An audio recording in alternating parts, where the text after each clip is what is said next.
Now, the ego, which is a mind-made sense of self, a mind-made identity that consists of narratives, thoughts that you identify with. The earliest story about the rising of the ego is the myth of Narcissus. This is, of course, where the word narcissism comes from, and every ego has very strong narcissistic elements to it. The story of Narcissus is there was a young man, very beautiful, in ancient Greece. And this young man, because that was a time before mirrors were invented and before we had the wonderful invention of selfies, he had never seen himself. And one day he looked into a pool of water and he saw his own reflection. And he was so fascinated by his own reflection. The story says that he fell in love with himself, but my interpretation is really that he became obsessed with himself, but not with himself, with the image of himself. And after that, he was no longer a happy person. There are various versions of that story, but his life didn't go well after that.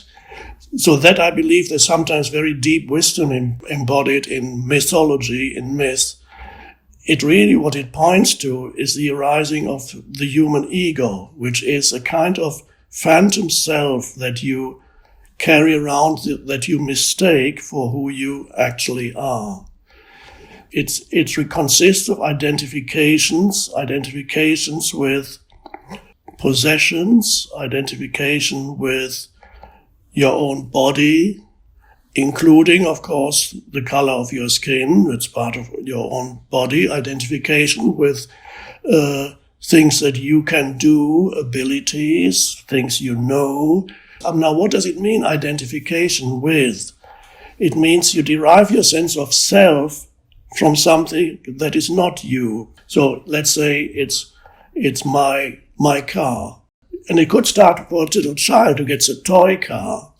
And so the child is given a toy car, and that's the beginning of the ego, is the feeling of the child, this is mine. So there's a certain identification with the toy, a self-identification. So it enhances, because it only works if another child does not have that toy, then it really works. This is my car. So it enhances a certain sense of identity.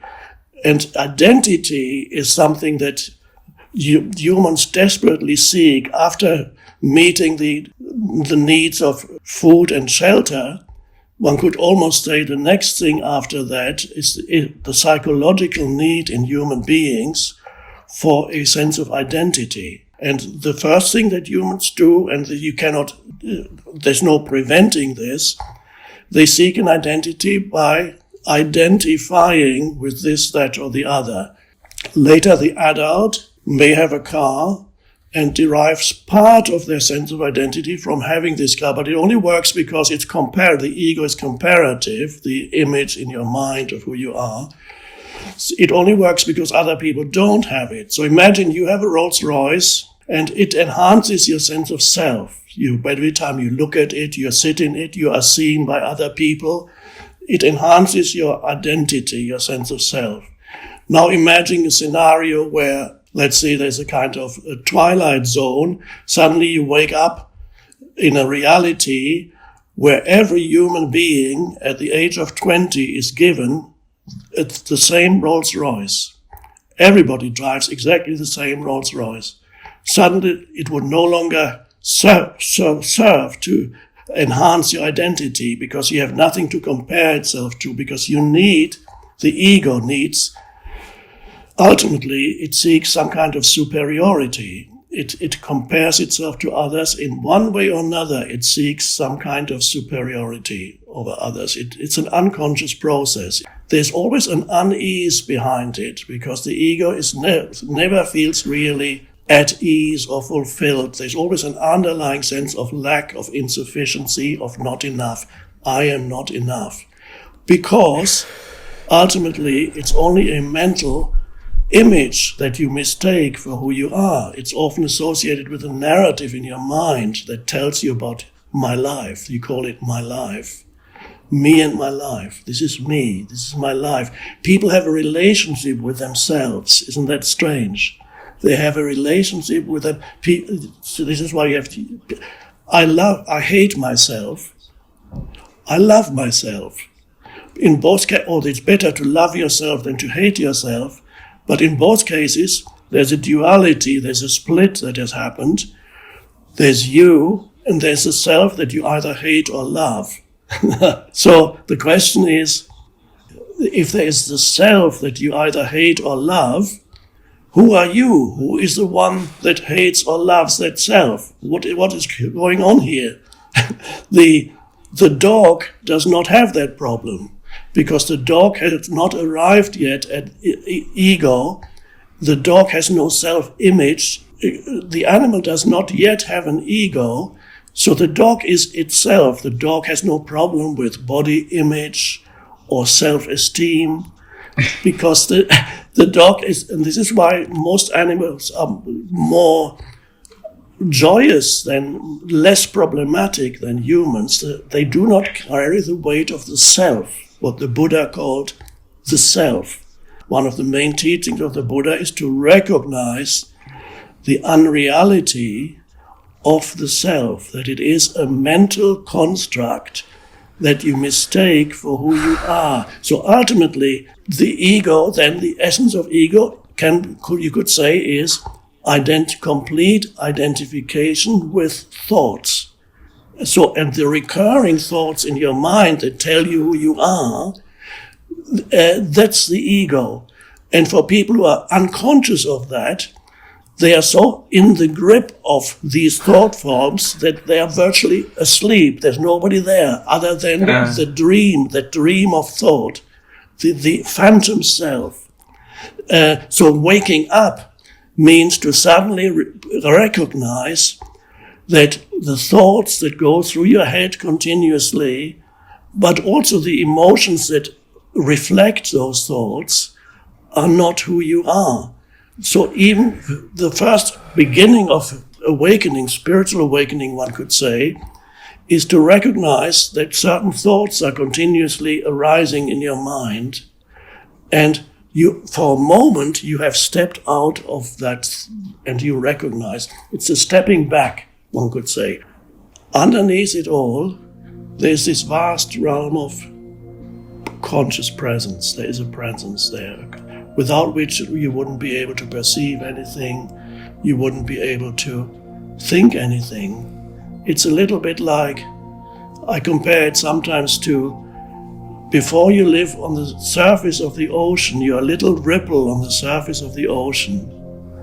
And this ripple only knows itself as a ripple. And it looks at other ripples and sometimes feels threatened by other ripples or wants to use other ripples to enhance its own sense of self. And it's always fearful. It always compares itself to other ripples. A very unpleasant and frustrating way to live. It hasn't realized the depth of its being, because the ripple is only a temporary expression of the vastness of the ocean. But it doesn't know that. So if the ripple for a moment comes to us, if the continuous thought, in this analogy, the ripple, of course, is the human being, and the ripple, when the ripple stops thinking for a moment, and this is the key, for a moment, you come to a cessation of the stream of thinking. And what's left when you're not thinking about your history, your personal history, or the future? You're just becoming aware of this moment, yourself, this moment. But what is that self? It's no longer the historical self. You can't say very much about it. There is an underlying sense of presence, of alive, conscious presence. It's still, but it's alive. The awakening can begin with realizing that you are not the thoughts that go through your mind. That's the beginning. Now, what has arisen at that moment? Awareness. Suddenly, you realize that there is a dimension of consciousness in you that's not thinking, but just conscious. And that is your essence identity. To be rooted in that, it's ultimately very simple. I don't know why they don't teach that at school. I mean, the most important life lesson is the transcendent dimension of life, of who you are. To find all the ancient teachings using different terms and different words, they all point to this possibility of realizing the transcendent dimension of who you are. Whether the Buddha actually calls it, the translation is shunyata, emptiness, but the better translation would be spaciousness. That's the essence of who you are, shunyata, spaciousness. Jesus talks about the kingdom of heaven, which in my translation is not, kingdom I translate it as dimension, and heaven, which is the vast heaven. When you look up at the sky, that's the closest thing you can get to spaciousness in the sense-perceived world. The closest thing you can get to spaciousness is to look at the vastness of the sky or heaven. In many languages, heaven and sky is the same word. So you look at the vastness of sky, which is vast spaciousness. So the kingdom of heaven is the dimension of spaciousness. It's a dimension of consciousness. This is why then they asked Jesus, where is the kingdom of heaven? When is it going to come?